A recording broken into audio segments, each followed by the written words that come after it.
Greetings and welcome. My name is Christopher White, and I'll be your host for this Leap Lifestyle podcast today. I'd like to say, first and foremost, that we are produced and financed by the People's Community Development Corporation. They are the amazing people that make it possible for us to share our thoughts and feelings on this broadcast. And on today's show, I have an amazing guest, someone I've had the privilege of knowing for 40 years, just about, give or take a day or two. And this will be the first video in a three-part series of how to overcome some adversity in our lives. That's where we're going to kind of come from today. We're going to talk about, how we've kind of progressed, or he has progressed through overcoming the adversities in his life, how he's been able to, beat life a day at a time, and how he's, developed strategies to be able to be where he would like to be in his day-to-day life.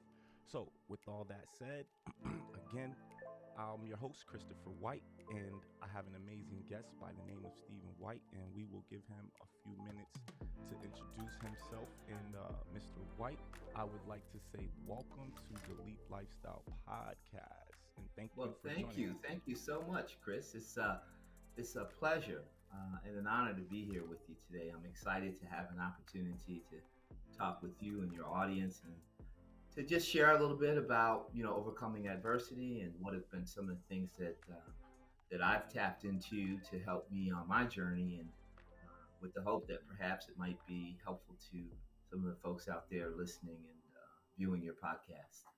Definitely. And again, I want to extend a warm welcome and thank you to you again. I guess one of my first questions is, what's your favorite food? Ah, well, what's my favorite food? Gosh, one of my favorites is chicken parmesan. I Mm, love chicken parmesan.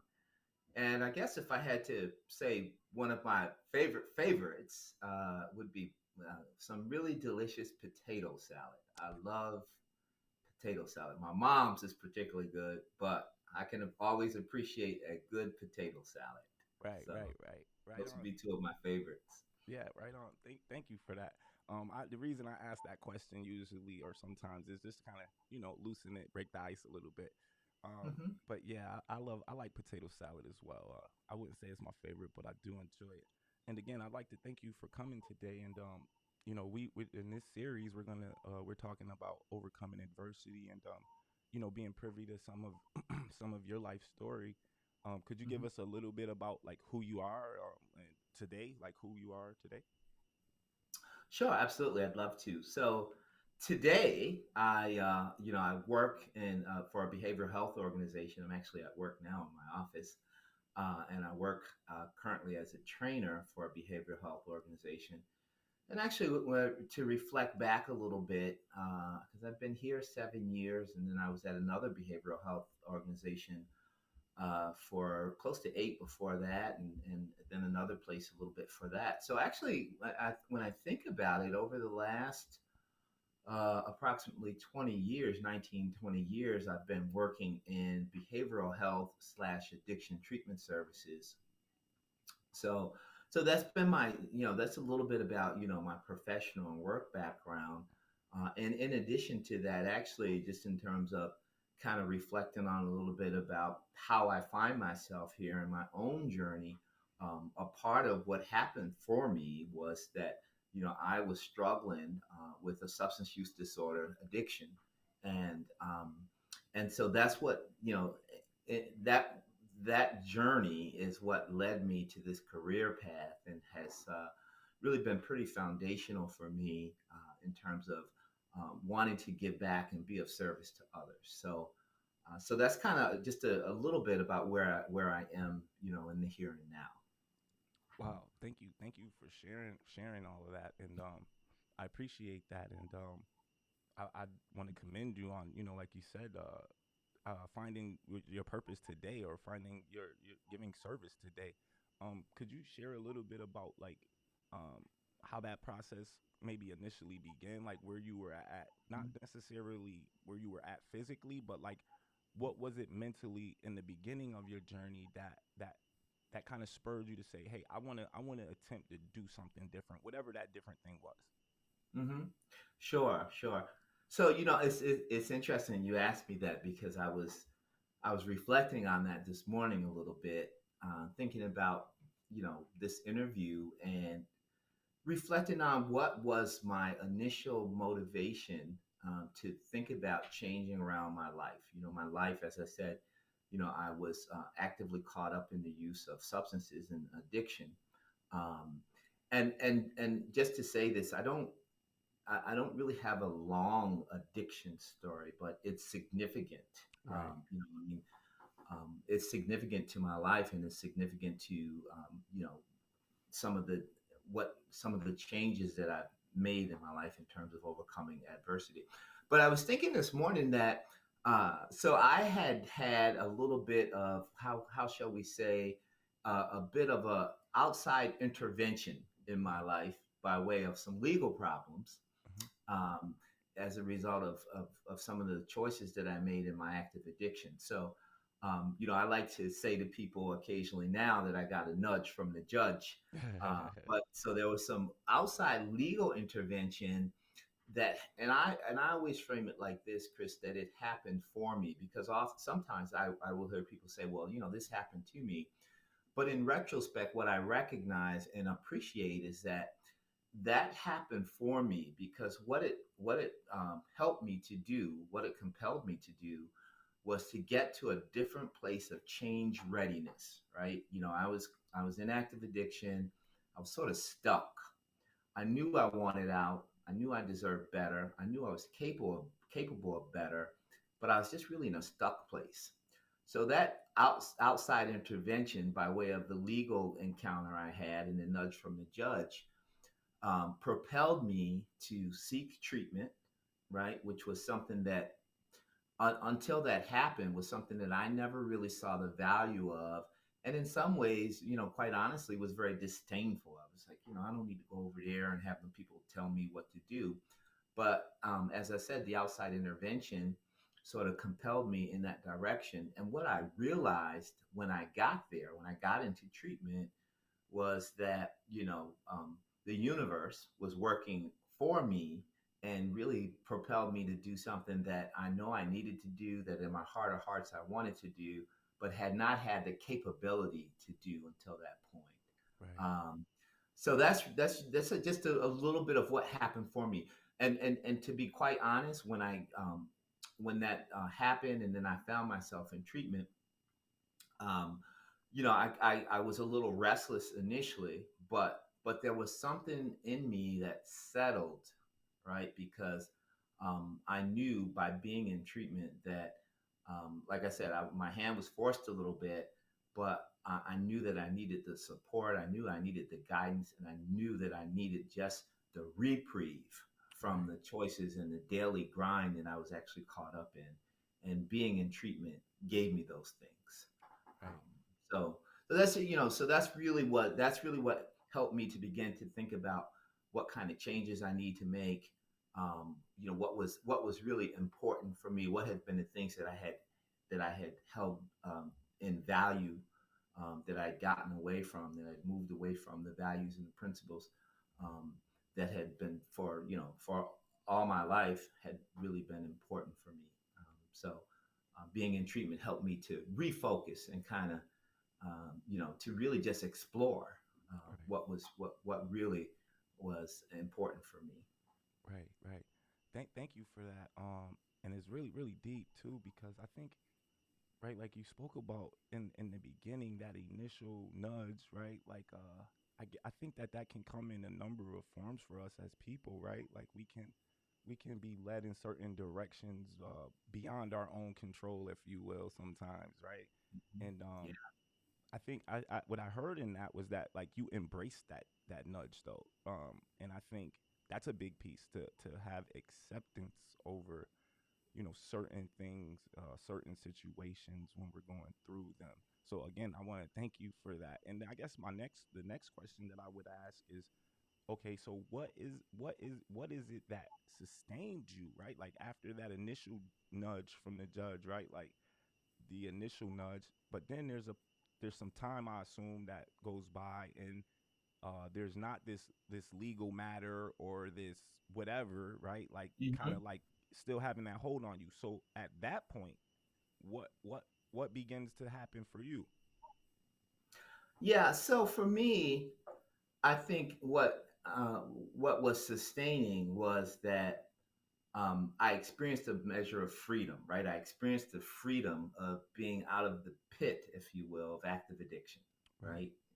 And like I said, that intervention helped me to get out of the pit. It gave me a reprieve away from the activities and the people and the things that I was engaged with, right? So being in treatment gave me that reprieve, and once I was there, I experienced the freedom, right, to and it didn't happen overnight. It was an evolving process.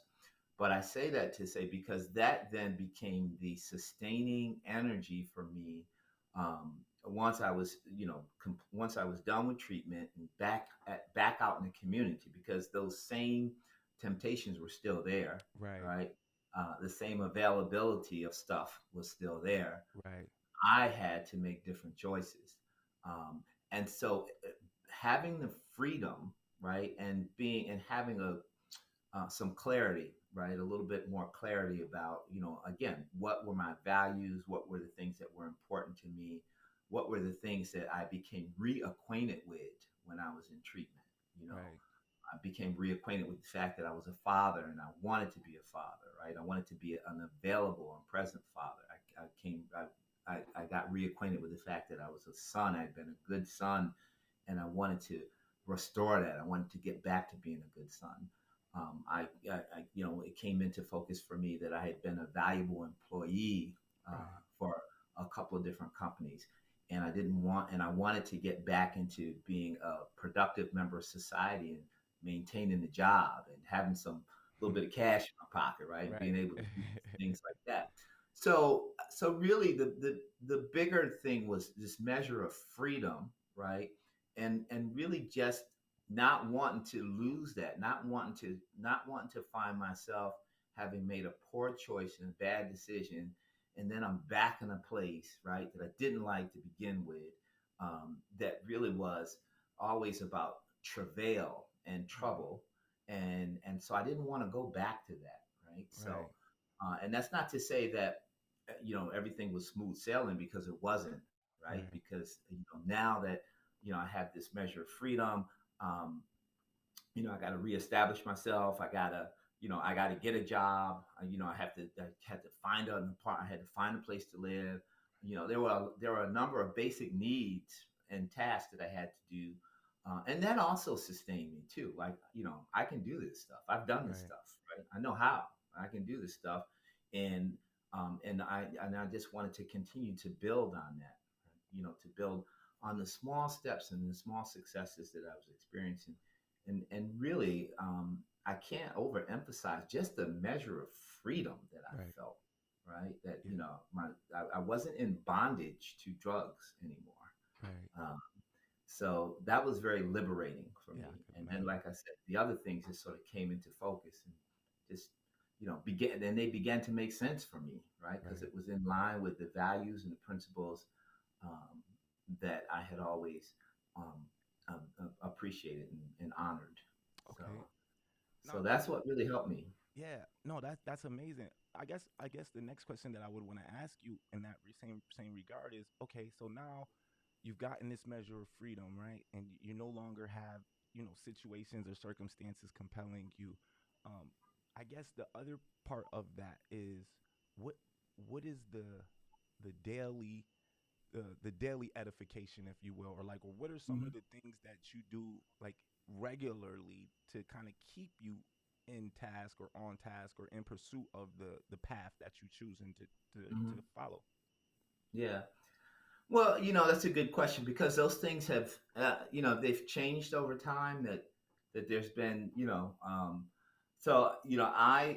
it's been over 20 years since I was in treatment, and so I describe myself as a person in long-term sustained recovery, right? Mm, And for me, right, what that means is that, over the past, I'm in my 21st year of recovery, and over the past 20 years, I haven't used any drugs or alcohol or mood or mind altering substances.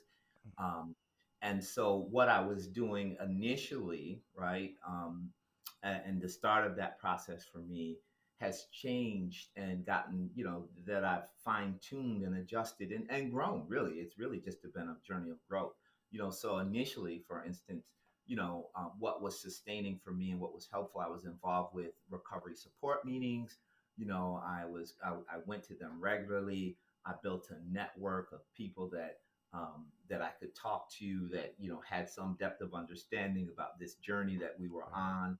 um, and there was support. There was a foundation of support for me. So that was some of the stuff that I did initially.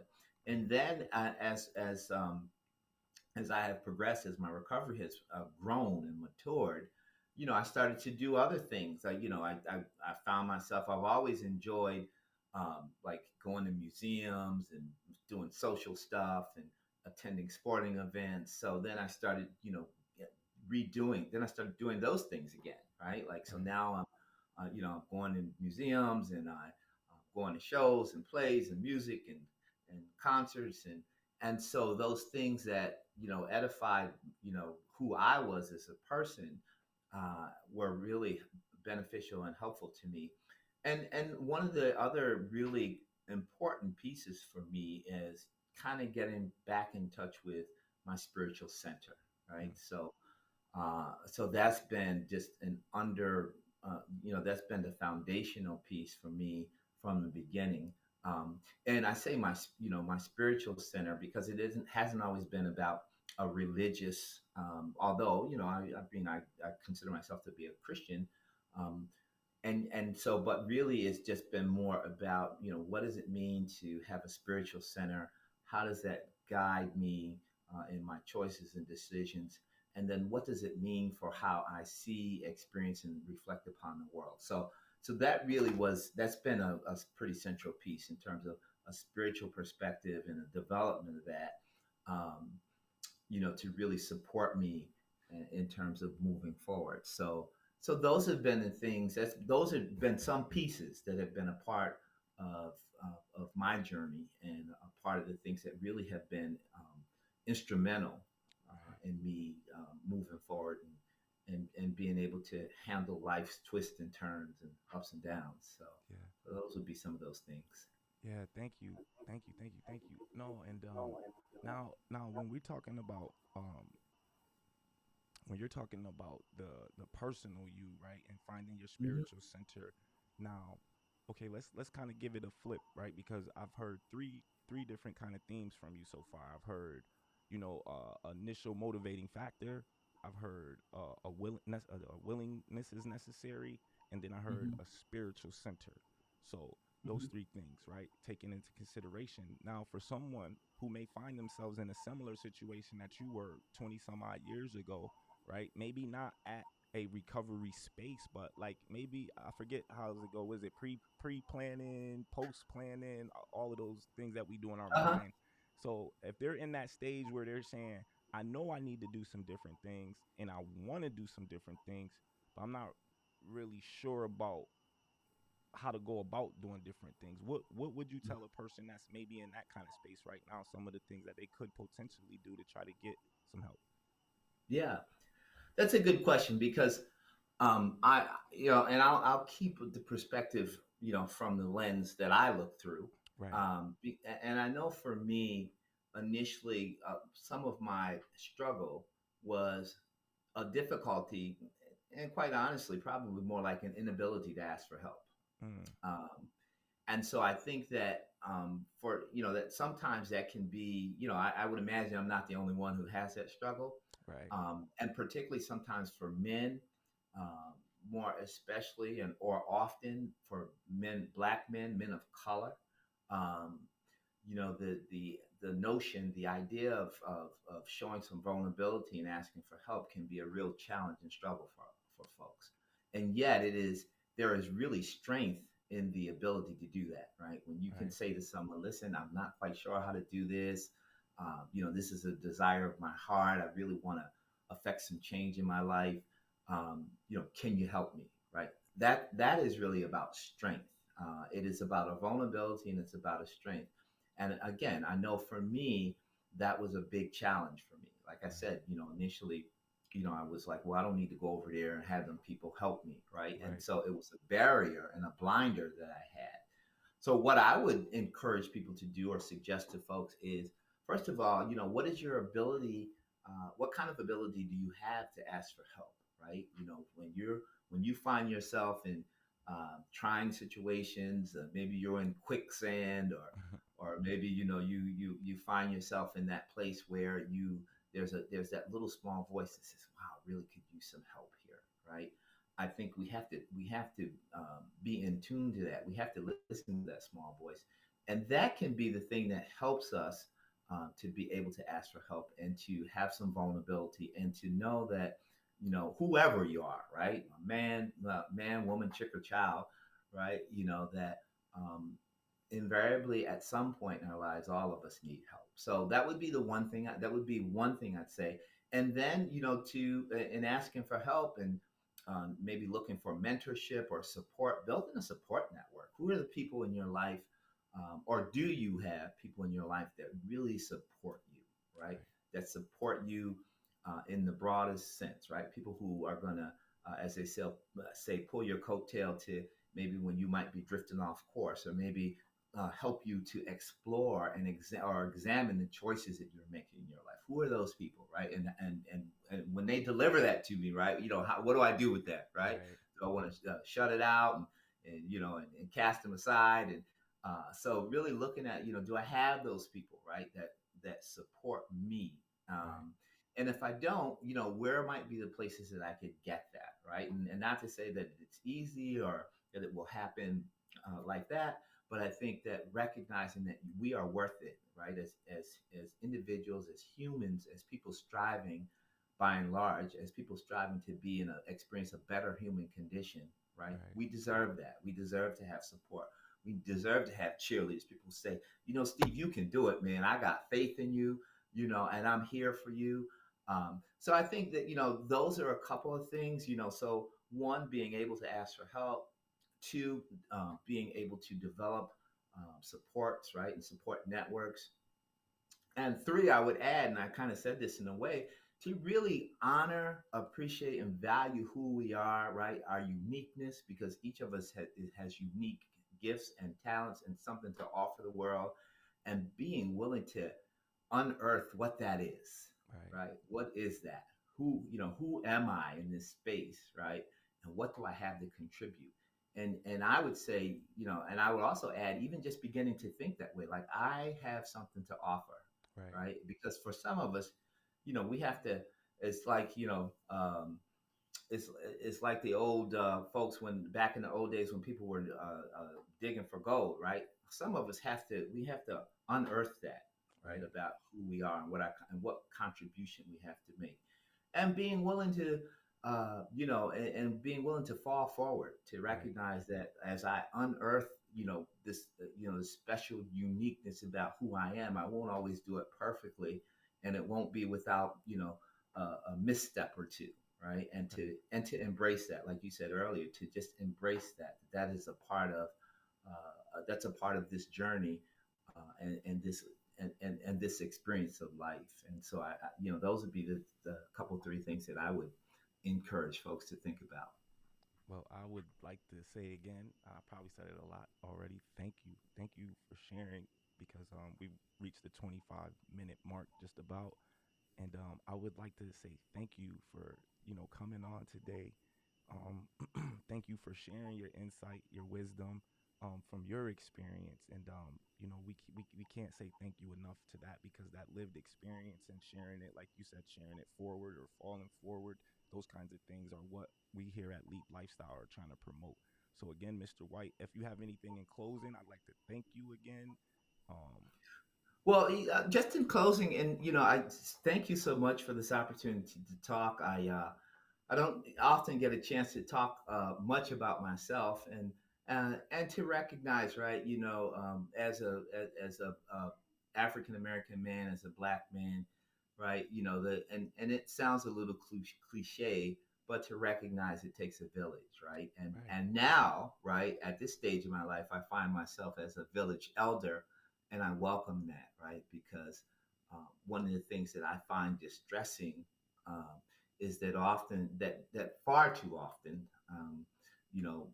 Young black men and women, African Americans, um, in our village, they experience some really difficult circumstances.